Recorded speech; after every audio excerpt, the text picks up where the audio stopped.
Welcome, one and all, to Super Broly X Comic Reviews. We're gonna change the way we do things here, and we're going to be reading a comic instead of just reviewing it. Uh, so let's get started with Action Comics number 1 from June of 1938. Which we have already reviewed, so I won't be doing a review at the end of this. And for this video, we're going to be reading number 1 and number 2, and we'll see how we go from there. Okay. Superman, Jerome Siegel and Joel Shuster. Jesus, what a name. As a distant planet was destroyed by old age, a scientist placed his infant son within a hastily devised spaceship, launching it towards Earth. When the vehicle landed on Earth, a passing motorist, discovering the sleeping babe within, turned the child over to an orphanage. Attendants, unaware the child's physical structure was millions of years advanced of their own, were astounded at his feats of strength.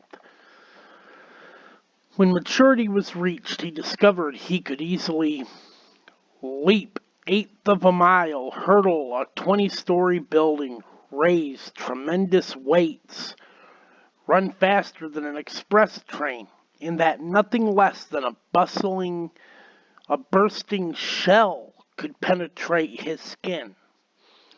Early, Clark decided he must turn his titanic strength into channels that would benefit mankind.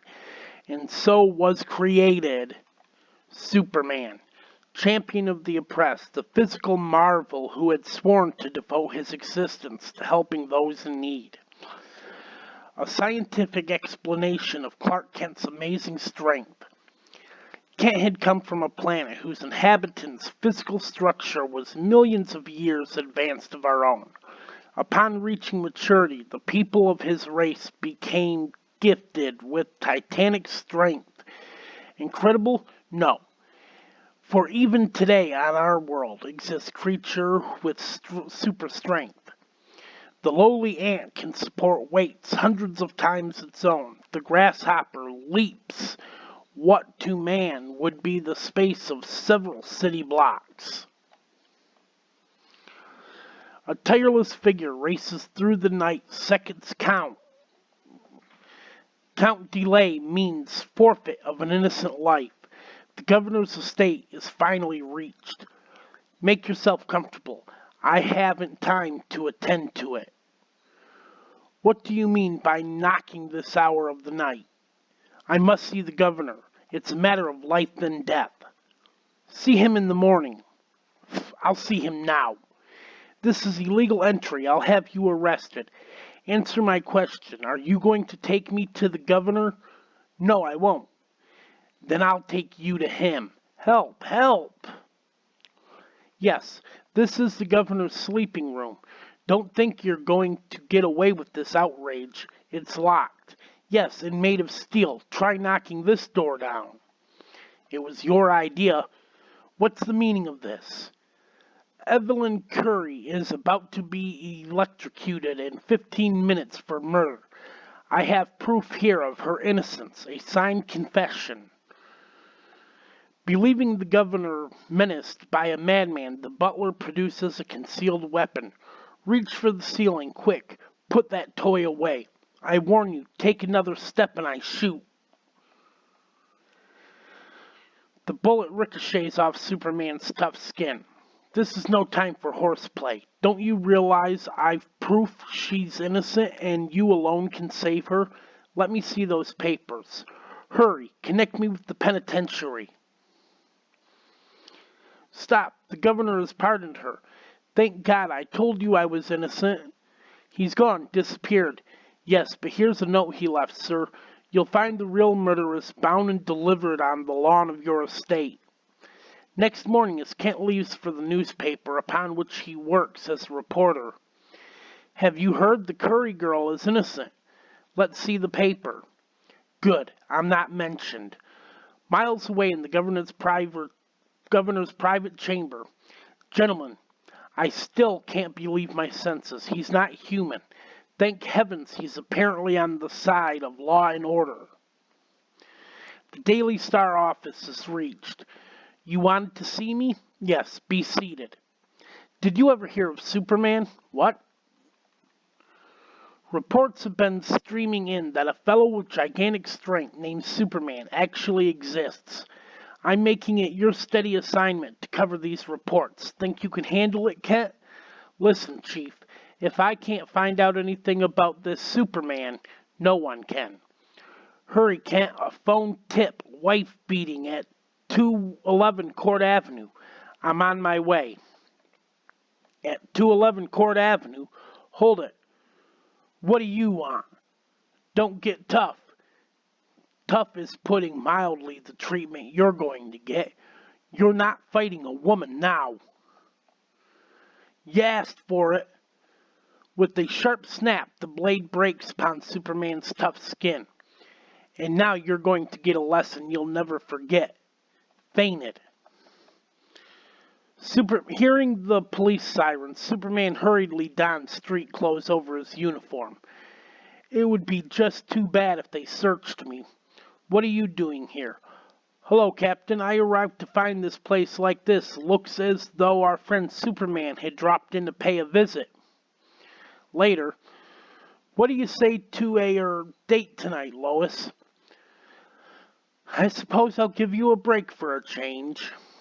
That night, why is it you always avoid me at the office? Please, Clark. I've been scribbling sob stories all day long. Don't ask me to dish out another one. Nice looking dame there, eh?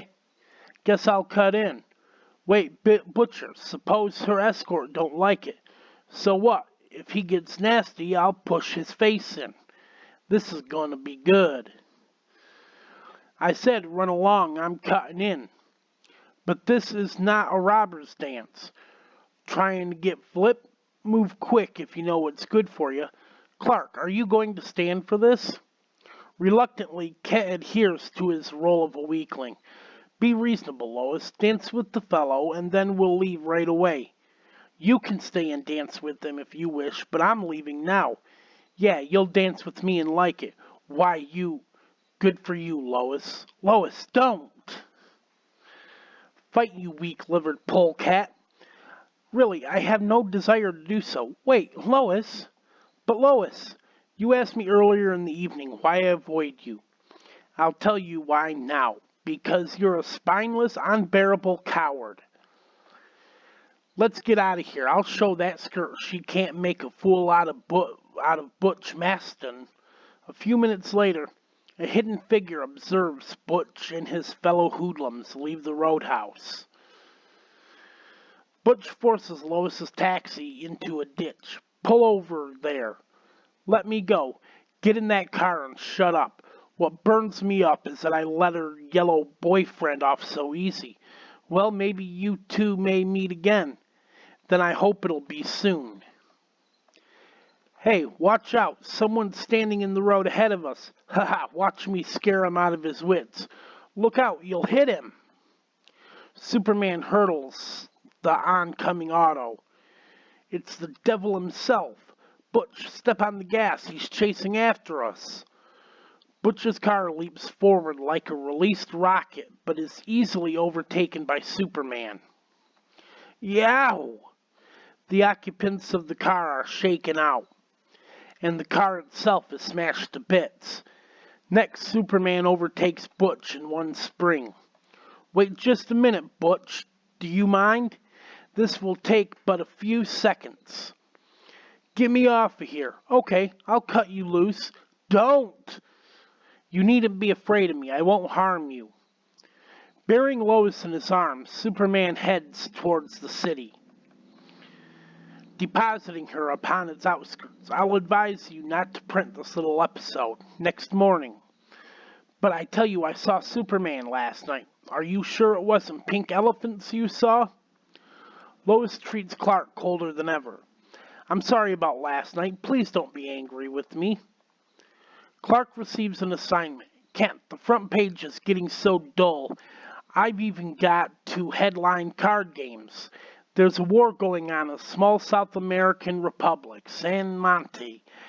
And to stir up news, I'm sending you down there as correspondent. Take along a camera and try to send back some good shots with your article.